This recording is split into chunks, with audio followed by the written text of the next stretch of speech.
Assalamualaikum warahmatullahi wabarakatuh.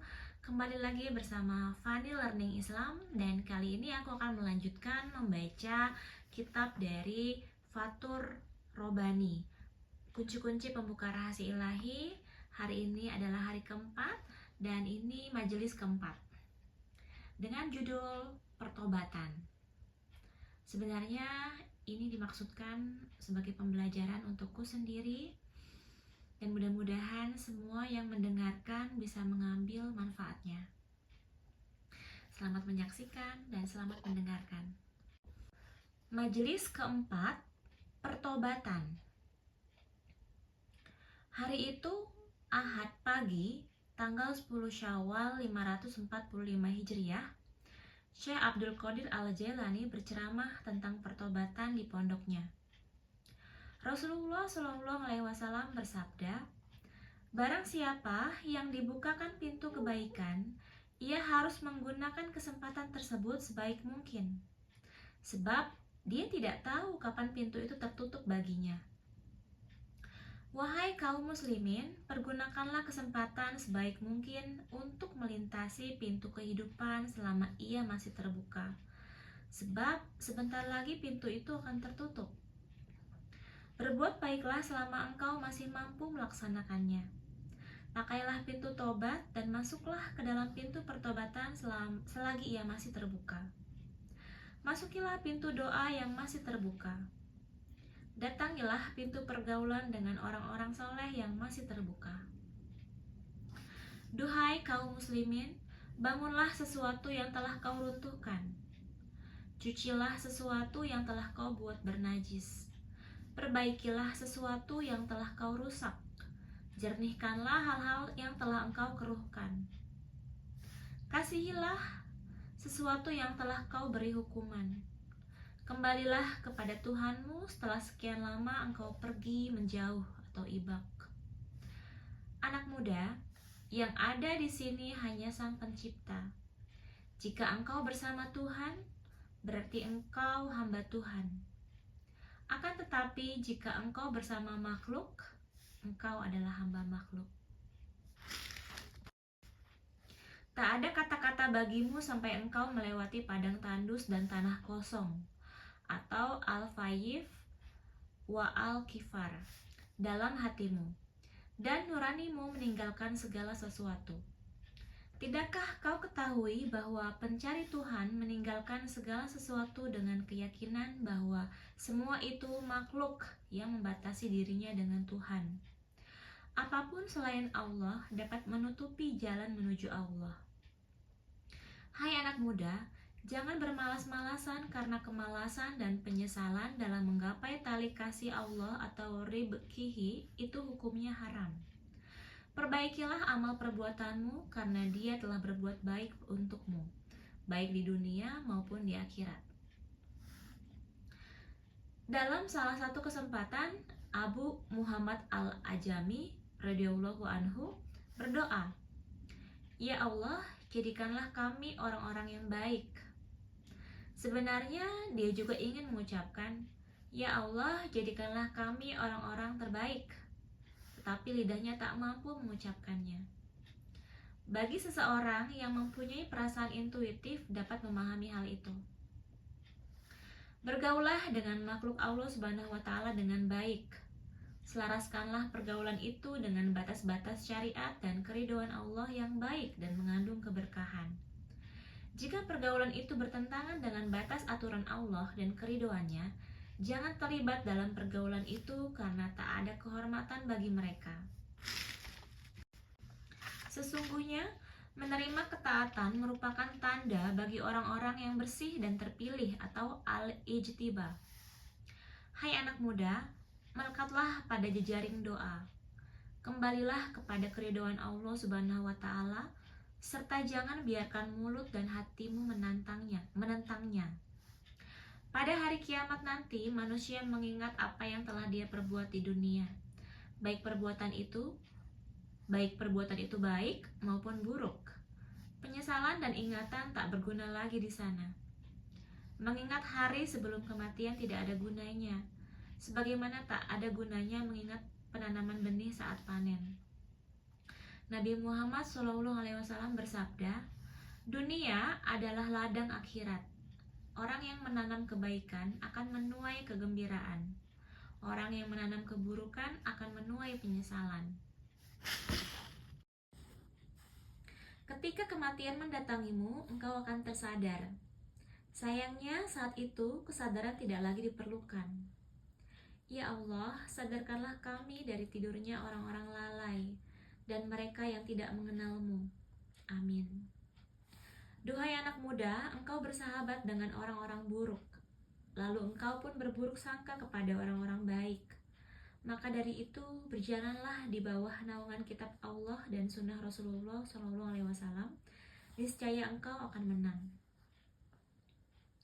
Wahai kaum muslimin, malulah kepada Allah Subhanahu wa Ta'ala dengan perasaan malu yang sebenar-benarnya.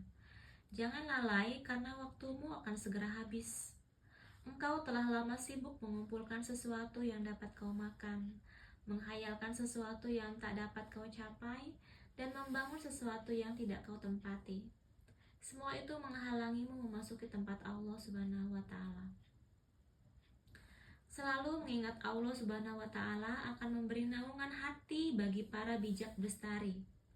Mengingat Allah berarti melupakan semuanya Allah. Jika keadaan semacam itu sempurna pada diri seseorang, surga akan menjadi tempat tinggalnya. Baik surga yang dianugerahkan atau alam mankudah maupun surga yang dijanjikan. Surga yang dianugerahkan atau alam mankudah di dunia adalah keriduan dalam memahami apapun yang menjadi ketentuan Tuhan atau qada. Kedekatan hati dengannya, permohonan pertolongan darinya, dan tersingkapnya hijab antara diri hamba dengan Allah Subhanahu wa Ta'ala. Orang yang mendapat anugerah akan merasakan keintiman dengan Allah dalam setiap keadaan spiritual yang tak dapat dipertanyakan bagaimana dan tak ada perumpamaan baginya. Allah berfirman, tidak ada sesuatu pun yang serupa dengan Dia, dan Dialah yang maha mendengar dan maha melihat. Surat Asy-Syu'ara, surat ke-42 ayat ke-11. Adapun surga yang dijanjikan atau al-mau'udah adalah surga yang dijanjikan Allah kepada orang-orang yang beriman dan yang dapat menyaksikan kehadiran zat Allah Subhanahu wa Ta'ala tanpa hijab. Tak dapat dipungkiri bahwa semua kebaikan berasal dari Allah Subhanahu wa Ta'ala, sedangkan keburukan berasal dari selain Allah. Kebaikan adalah bentuk penerimaan kehadiran Allah, sedangkan keburukan berarti menolak kehadiran Allah. Semua perbuatan yang ditujukan agar mendapat ganjaran atau pamrih akan menjadi milikmu, sementara setiap tindakan yang ditujukan hanya untuk Allah akan menjadi miliknya. Jika engkau melakukan sesuatu dan mengharapkan gantinya, ganjaranmu akan berupa makhluk. Jika engkau berbuat untuk Allah Subhanahu wa Ta'ala, ganjaranmu berupa kedekatan dan mampu menyaksikan Allah, dan engkau sama sekali tidak meminta ganti atas amal perbuatanmu itu. Apa itu dunia?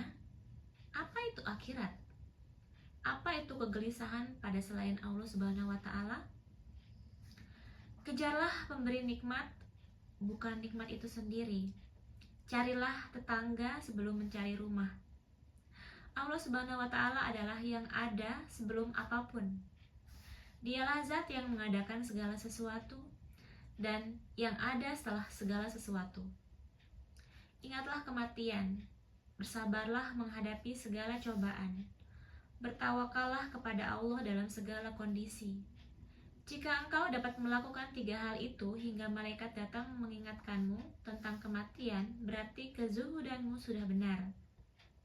Dengan kesabaran, engkau akan ditolong dari apa yang kau inginkan kepada Tuhanmu. Dengan bertawakal, berbagai hal akan keluar dari hatimu dan dirimu hanya terkait dengan Allah Subhanahu wa Ta'ala semata. Berpalinglah atau tatanaha dari dunia, akhirat, dan semua selain Allah Subhanahu wa Ta'ala. Niscaya ketenangan, penjagaan, dan perlindungan akan mendatangimu dari berbagai arah. Allah akan menjagamu atau al-kalayah dan memeliharamu dari 6 arah mata angin. Tak ada satu makhluk pun yang bisa menyakitimu. Arah-arah akan dibendung dan pintu-pintu akan ditutup.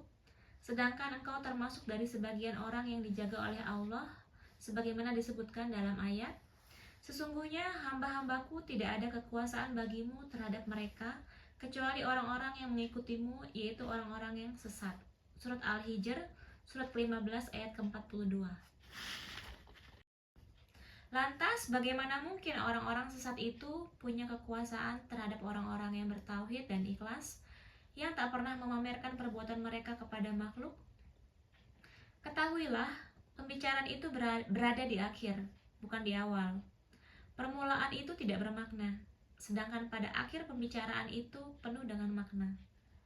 Kerajaan orang yang ikhlas berada di dalam hatinya, dan kekuasaan orang yang ikhlas bertempat di dalam nuraninya, tanpa perlu penggambaran lahiriah. Namun, jarang sekali ada yang sanggup menyatukan kerajaan lahir dan batin sekaligus. Jadilah pribadi yang menyembunyikan kondisi spiritual. Teruslah berlaku seperti itu hingga engkau menjadi sempurna dan terus mengaitkan hatimu dengan Allah Subhanahu wa Ta'ala. Jika engkau telah mencapai kesempurnaan, engkau tak akan memedulikan bagaimana dirimu peduli karena engkau telah menjawantahkan keadaan spiritualmu atau hal. Engkau telah berada dalam makom spiritual. Dengan begitu, penjagamu pun akan mengelilingimu. Penjagamu akan mengelilingimu. Bagimu, makhluk tak lebih dari tiang dan pohon. Pujian dan cacian manusia itu sama saja. Begitu pula penerimaan dan penentangan mereka. Kini engkau menjadi anak sekaligus lawan bagi mereka. Engkau berkawan dengan mereka atas izin Allah Subhanahu wa Ta'ala. Tuhanmu itu telah memberimu jalan keluar dan ikatan, stempel di hatimu dan tanda di nuranimu. Jangan ada perbincangan seputar hal itu hingga semua itu benar. Jika tidak, jadilah orang yang berakal. Jangan jadi orang gila. Kini engkau buta, maka carilah orang yang dapat membimbingmu. Engkau pun bodoh, karena itu carilah orang yang mengajarimu. Jika telah menemukan sosok yang kau cari, peganglah dia dan terimalah ucapan dan pendapatnya. Carilah petunjuk dari pernyataannya dengan baik. Manakala telah sampai, duduklah di sana hingga pengetahuanmu tentangnya terwujud. Pada saat itu, semua orang yang tersesat berlindung kepadamu. Posisimu setingkat dengan fakir miskin. Sebagian dari kedermawanan ialah menjaga rahasia Allah dan berhubungan dengan manusia menggunakan akhlak yang baik. Selanjutnya, di mana posisimu di antara orang-orang yang mencari kebenaran dan keridhaan Allah Subhanahu wa Ta'ala? Tidakkah engkau mendengar firman Allah Subhanahu wa Ta'ala? Di antaramu ada orang yang menghendaki dunia, dan di antara kamu ada orang yang menghendaki akhirat. Surat Al-Imran, surat ketiga ayat ke-152. Di tempat lain, Allah Subhanahu wa Ta'ala berfirman, mereka mengharapkan keridhaan Allah Subhanahu wa Ta'ala. Surat Al-Kahfi, surat ke-18 ayat ke-28. Apabila Allah Subhanahu wa Ta'ala senang, kami akan mencintaimu. Spirit dari seluruh kekuatan selain Allah akan datang menolongmu dan membawamu menuju pintu kedekatan dengannya. Allah Subhanahu wa Ta'ala berfirman, di sana pertolongan itu hanya dari Allah yang Maha Benar. Dia adalah sebaik-baik pemberi pahala dan sebaik-baik pemberi balasan. Surat Al-Kahfi, surat ke-18 ayat ke-44.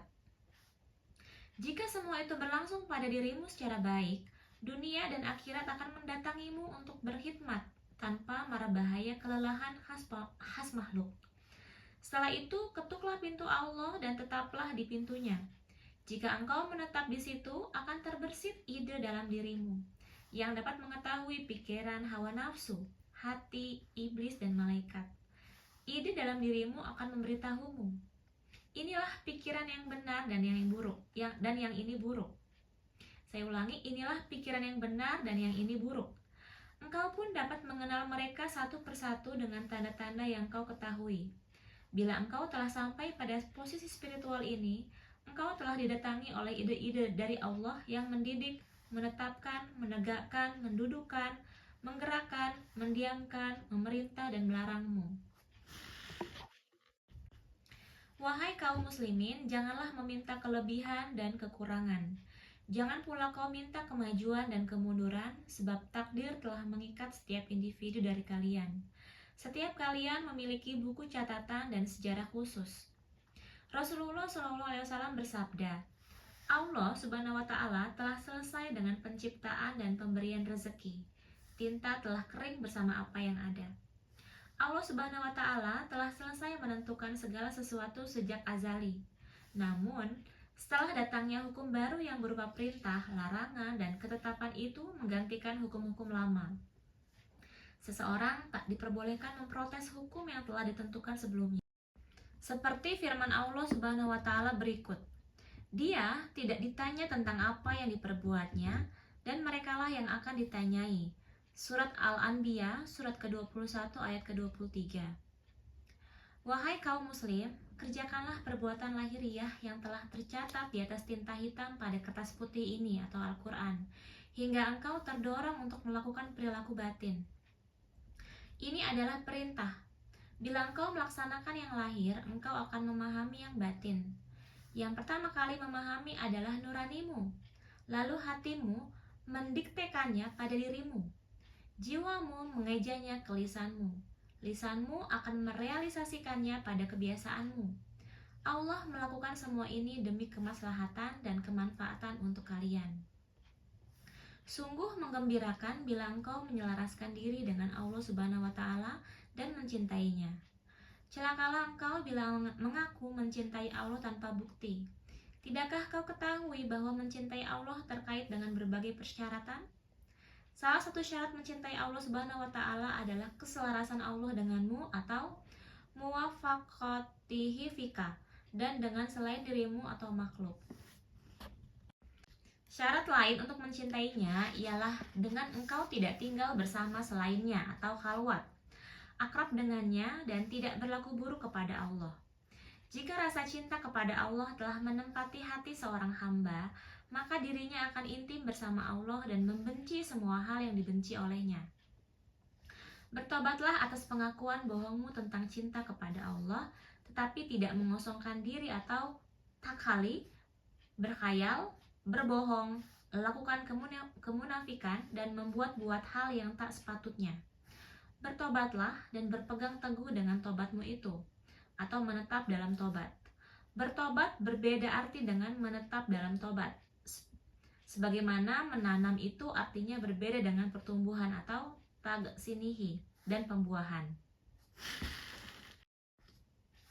Kemudian Syekh Abdul Qadir Al-Jailani berkata, tetaplah menyetujui Allah Subhanahu wa Ta'ala, baik saat mengalami musibah dalam segala hal yang terkait dengan diri maupun musibah pada diri sendiri atau al-ba'sa wa ad-doro, baik dalam keadaan miskin maupun kaya, baik sempit maupun lapang, sakit atau sehat, baik ataupun buruk, diberi ataupun tidak diberi. Jika penyakit itu datang, aku tak melihat satu obat pun selain memasrahkan diri kepada Allah Subhanahu wa Ta'ala. Jika Dia menakdirkan sesuatu padamu, janganlah kau menjauhinya. Jangan pula menentang dan mengadukan kepada selain Allah, sebab tindakan itu justru akan menambah cobaan bagimu. Tenang, diam, dan bersikap lembutlah dalam menghadapi takdir Allah Subhanahu wa Ta'ala. Tetaplah bersimpu di hadapannya. Perhatikan apa yang diperbuat Allah kepadamu. Lalu bersukacitalah pada semua perubahan yang dilakukan Allah. Bila engkau melakukannya, Allah akan mengubah kekasaran dengan kelembutan, kesendirian atau at-tauhid dengan kebahagiaan bersamanya. Ya Allah, jadikanlah kami berada di sisi bersamamu. Ya Tuhan kami, berilah kami kebaikan di dunia dan kebaikan di akhirat, dan peliharalah kami dari siksa neraka. Surat Al-Baqarah, surat kedua ayat 201. Demikianlah teman-teman pembacaan dari kitab Fathur Robani, majelis keempat, hari keempat, dengan judul Pertobatan. Terima kasih yang sudah menonton, yang sudah mendengarkan. Semoga ini bisa bermanfaat, khususnya untuk diriku dan umumnya untuk semua orang yang mendengarkan. Terima kasih dan sampai ketemu di video berikutnya. Wassalamualaikum warahmatullahi wabarakatuh.